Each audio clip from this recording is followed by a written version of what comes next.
Being in school, I remember kids were always coming up to like my sister or my parents and just kind of being like, why doesn't he talk? He seems a little different. And I'd always have kids even saying to me like, Jackson, why are you so annoying? Jackson, like, why are you doing this? Why are you doing that? And I kind of never had an answer for them. But, you know, reflecting back on it now, I was going through a lot of bullying when I was younger and just being judged by so many people just for being different.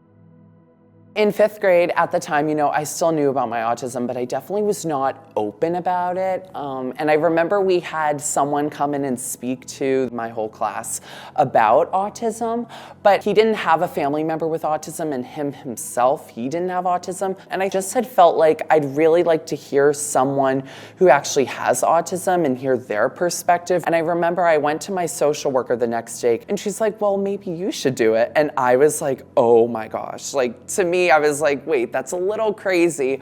But after that, I was like, you know what? I do want to make that difference. And I want kids in my grade to understand, you know, some of the struggles I've went through throughout my life, but also some of the amazing powers I've gotten through my autism. So then I ended up speaking with them probably a few weeks later. And I remember so many kids were crying. There was even this one girl who like wrote a really sweet letter to me who was like, I had no idea, but I learned so much about it from you. I always say, ever since, you know, speaking to my 5th grade, that everyone should be treated with kindness, no matter what differences we have. You know, everyone is different in their own unique ways, and we shouldn't make fun of anyone for anything.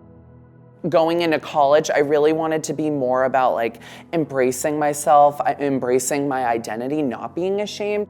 I realized, you know, I have a voice and I should really do something about it. So I came together with my sister and we were like, you know what, let's do a few talks within Danvers and Peabody. But sooner than later, you know, those really blew up and more schools wanted us to come talk to them. So we ended up creating our own company, Skane Train Voices, where we do disability awareness talks. And even the teachers will like come up to me and be like, wow, this like made such a difference. Like, I really know how to work with students with disabilities now, hearing your presentation.